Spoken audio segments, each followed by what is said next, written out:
Bonjour à tous, ravi de vous retrouver pour ce nouveau numéro de la politique CNET LPCN. Pour les intimes, c'est aussi le hashtag pour commenter l'émission. Toutes les semaines, avec ma bande de gazouilleurs, je décortique l'actu politique vue des réseaux sociaux. Mes gazouilleurs du jour, Natacha Kester-Séméon, bonjour. Bonjour.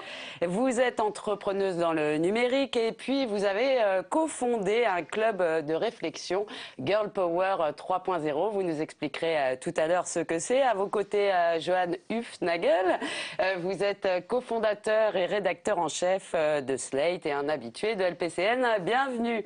Un internaute sur deux est une femme. 56% d'entre elles utilisent les réseaux sociaux. Et pourtant, le constat est sans appel. Les femmes sont sous-représentées dans les technologies de l'information et de la communication. Et pourtant, le web ouvre de nombreux débouchés. Création d'entreprises, nouveaux métiers, nouveaux usages. Geekette, Twitter, entrepreneuse. Où sont les femmes dans le numérique aujourd'hui? Alors Natacha, on atteint aujourd'hui la parité, c'est-à-dire qu'un internaute sur deux est une femme? Justement, c'est un moyen aussi de lutter contre les stéréotypes, de se dire que finalement un internaute sur deux est une femme. Et que c'est l'importance aussi de proposer et des services et de l'information à la destination des femmes, mais pas seulement sur des sujets féminins. C'est-à-dire c'est pas que la mode. Oui, alors justement, quels sont leurs usages en fait du web? Elles sont très utilisatrices des réseaux sociaux. Par exemple, sur les réseaux sociaux tels que Twitter, il y a aussi la parité, ou Pinterest, il y a un peu plus de femmes, et ça en raison des usages que d'hommes. Mais c'est intéressant de voir que finalement, quand on nous parle du monde technologique, souvent on pense que c'est un monde masculin. Et finalement, aujourd'hui, on voit bien que dans les utilisateurs et les internautes, c'est à la parité. Et alors Twitter, c'était pas le cas jusqu'à il y a pas si longtemps, puisqu'on disait que en France, en tous les cas, c'était un twitto, hein, c'était un homme plutôt d'une quarantaine d'années, CSP+. Alors ça a changé la sociologie de Twitter? La sociologie des gens qui utilisent Internet a effectivement un peu changé. Historiquement, on a toujours vu des hommes au premier plan des technologies, alors parce qu'ils étaient entrepreneurs, donc on parlait du fondateur de Microsoft, on parlait du fondateur d'Apple, on parlait du fondateur de Facebook, qui étaient tous des hommes. Et puis on s'est aperçu effectivement aussi que les femmes, elles étaient très présentes sur les technologies. Alors elles ont toujours probablement un peu de difficulté à se mettre en avant, d'essayer de rompre ce plafond de verre, entre guillemets, et de prendre la parole dans les médias. Et c'est vrai que Twitter a peut-être beaucoup aidé à justement faire sortir une parole qu'on avait du mal à découvrir dans les médias, parce que les médias avaient aussi une responsabilité dans le fait de les cacher. Là, vous êtes le seul garçon. Alors justement, le constat est sans appel quand même. Natacha, il est pas nouveau, hein. Les femmes demeurent quand même sous-représentées dans le numérique. Selon une étude assez récente de la Commission européenne, seuls 20% qui sont diplômés des technologies de l'information et de la communication travaillent dans ce secteur. Pourquoi ? En fait, il y a un travail d'information à faire, je pense, dès le plus jeune âge, sur le fait qu'on puisse travailler dans le numérique. Alors, soit on a des prédispositions, on a envie d'apprendre à faire des applications, à coder, à développer des sites Internet, mais pas seulement, on peut avoir aussi l'idée de créer des services et pas avoir nécessairement de compétences technologiques.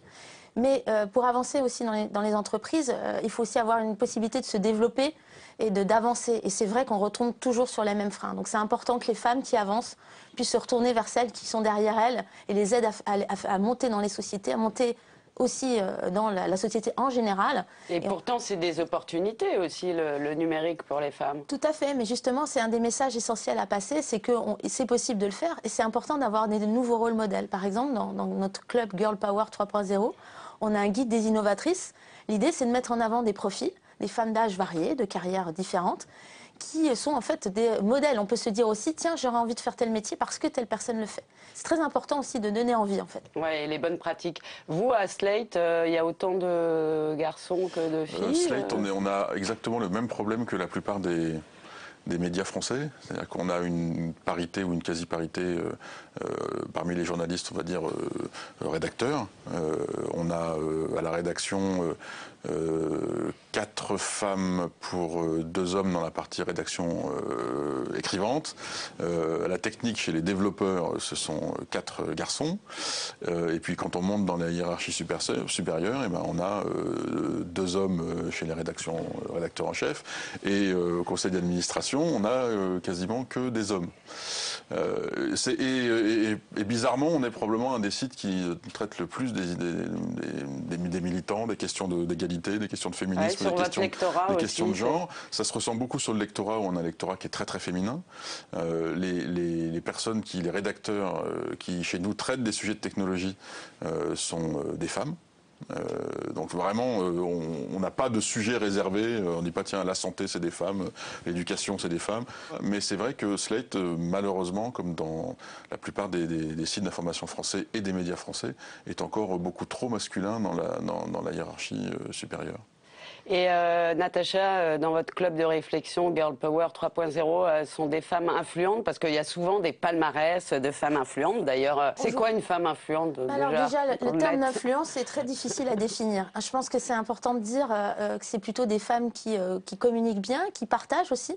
Et donc, dans le réseau, effectivement, on est certaine à avoir un certain nombre de followers, qui fait qu'à toute rassemblée, on peut aussi pousser des sujets. Ça, je pense, c'est un élément important. C'est que sur Twitter, par exemple, vu qu'on partage de l'information, on peut aussi, si on veut lutter contre les stéréotypes, partager des informations sur des infographies, des articles, montrer qu'il y a des choses qui sont réalisées. C'est important aussi d'être positif et pas avoir un discours seulement revendicatif en disant les autres devraient faire ceci, les autres devraient faire cela, on subit, etc. Là, on peut se prendre en main et c'est un des messages qu'on a, c'est de dire on peut être solidaires entre nous, on peut pousser des sujets. Certains d'entre nous avons effectivement beaucoup de followers. Et bien justement, mettons à profit. Et pas en rentrant dans l'opposition. Je pense que ça, c'est pas quelque chose de très constructif aujourd'hui. On a besoin de plus de solidarité et d'avancer ensemble, parce qu'on est en fait, quand les femmes avancent, des deux peut-être, mais tout à fait, quand les femmes avancent dans la société, c'est l'ensemble de la société qui avance, et on a aussi naturellement besoin des hommes qui nous soutiennent, et ça, il y en a. Mais c'est vrai aussi, oui, heureusement. Et c'est vrai aussi que les femmes françaises comme les femmes américaines, l'avantage de Slate est aussi de traduire des papiers qui se font depuis les États-Unis par des journalistes américains et qui traitent énormément de ces sujets-là. On s'aperçoit que les chefs d'entreprise françaises, comme toutes les françaises, ont d'énormes difficultés, notamment à investir. Aller voir un banquier pour investir dans une entreprise, obtenir des prêts, est beaucoup plus compliqué quand on a une femme, a fortiori quand on a une jeune femme. Je pense que c'est encore plus dur. Les conservatismes français sont très très lourds. Et puis même pour concilier la vie en entreprise, qu'on soit une femme salariée ou une femme chef d'entreprise, fait qu'on a aussi des difficultés parce que les hommes n'ont pas pris encore complètement leur part dans le fameux partage des tâches. Et puis aussi pour les femmes entrepreneurs dans le numérique, ce qui est effectivement difficile, comme disait Joanne, c'est de se lancer dans l'entrepreneuriat et aussi de lever des fonds. Et ça, il y a un travail, je pense aussi, de sensibilisation. C'est du changement de mentalité, ça. Absolument. Donc on ne voit pas tellement l'évolution rapide quand même. Non, mais c'est la diversité aussi, au sens plus large. C'est-à-dire qu'on peut avoir des profils différents, avoir un nom avec des consonances qui ne sont pas faciles dans le monde du travail et avoir envie de monter sa boîte. Et pour ça, il faut que l'ensemble de l'écosystème nous accompagne et qu'on travaille ensemble à faire avancer les sujets. C'est-à-dire que c'est des occasions de créer des emplois, c'est hyper important de le rappeler aujourd'hui. C'est aussi des occasions, pour revenir sur les réseaux sociaux, de faire remonter des revendications qui ne sont pas forcément des très très grandes revendications, même si en France il y a toujours eu un combat entre oui, vous verrez quand on aura réglé les problèmes de chômage, on pourra régler les problèmes des femmes ensuite. Et là j'ai l'impression que, en tout cas moi parmi les gens que je suis sur Twitter, qui sont un microcosme un peu particulier, je sens monter des revendications très très fortes qui sont assez récentes. Encore plus là en 2014, vous voulez dire ? Encore plus en 2014. J'ai l'impression qu'il y a eu un changement avec l'affaire DSK, où il y a eu une parole masculine qui est devenue insupportable. Et autant avant elle était insupportable, et elle était insupportable pour beaucoup de femmes et pour beaucoup d'hommes, les réseaux sociaux ont révélé cette parole-là. Donc il y a un bienfait à l'affaire DSK ? Je pense qu'il y a un bienfait à l'affaire DSK. Je pense qu'il y a eu une espèce de colère qui est montée, et une colère qui, au lieu d'habitude de rester circonscrite dans des milieux, on va dire, très cloisonnés, pas de leur faute, mais de la faute des médias, ont commencé à surgir dans des médias aussi plus jeunes, notamment chez les pure players, avec des jeunes journalistes qui n'avaient pas peur de s'annoncer comme féministes. Donc c'est par la parole, ou alors est-ce qu'il faut instituer des quotas, je veux dire, pour booster un peu ce changement des mentalités? Vous en pensez quoi? Le quota, c'est toujours pareil, c'est pas une méthode très française. Bon, il y a quand même une initiative qui a été prise par, je crois, Jean-François Copé, pour que la place des femmes au sein des conseils d'administration soit relevée. je pense que quand même c'est une bonne chose. Natacha, vous n'êtes pas forcément du Pas même avis? forcément d'accord, mais ça, toutes les femmes ne sont pas forcément d'accord aussi sur ces sujets-là. Moi, je pense qu'il faut vraiment essayer de faire avancer par toutes les façons, mais les quotas ne sont pas nécessairement la meilleure façon parce que ça peut être perçu comme une imposition. Ce qui compte, je pense aussi, quand on parle d'influence ou présence des femmes, il faut aussi montrer la compétence et donner aussi confiance. Ça, c'est un élément aussi qui me semble important. Donner confiance, ouais, parce qu'elle se bride elle-même, hein, quand même. Tout à fait. Hein. C'est un des choses, des messages qu'on passe aussi à travers notre club, c'est prendre confiance en soi, se dire qu'on peut aussi y arriver, on peut aussi rater, parce que c'est pas facile, mais il faut aussi être soutenu par un environnement, avoir être mentoré, c'est-à-dire avoir quelqu'un qui vous conseille, une structure ou des amis. Et ça, il faut les repérer aussi dans l'écosystème. Par l'effet réseau, mais surtout apprendre à prendre la parole. Et ça, c'est quelque chose qui a été aussi nouveau, je pense, avec la vague des blogs dès 2007. C'est le fait que n'importe qui pouvait ouvrir un blog. Donc ça, là, le numérique, du coup, libère la parole. Mais les femmes aussi, ça c'est des témoignages que j'ai depuis de nombreuses années, sont inquiètes par le fait d'être aussi bâchées, c'est-à-dire d'être énormément critiquées sur les réseaux. Et ça, il faut apprendre à se renforcer pour prendre la parole et pouvoir aussi se défendre. Combattre le troll. Oui, Johan. Juste pour finir et revenir sur l'esprit d'escalier, il y a eu le manifeste qui vient d'être lancé il y a quelques jours sur Prenez la Une, qui est le manifeste de femmes journalistes qui revendique justement une plus grande représentativité des femmes dans les médias, que les femmes soient davantage, comme on le voit à l'écran, présente en une et citée parmi les experts. Et ça, c'est des choses sur lesquelles les journalistes ont une responsabilité, journalistes hommes comme journalistes femmes, évidemment. On continuera donc de parler des femmes et pas seulement autour du 8 mars. Elle pétille, elle pique parfois, mais nous donne toujours un coup de fouet. C'est la pastille de Lise.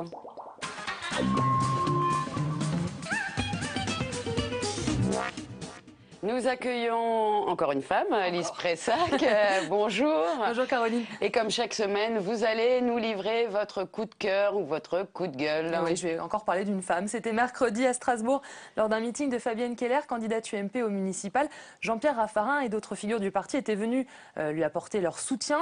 Le sénateur de la Vienne est à la tribune, en train de faire son discours, lorsque soudain il s'interrompt. On regarde.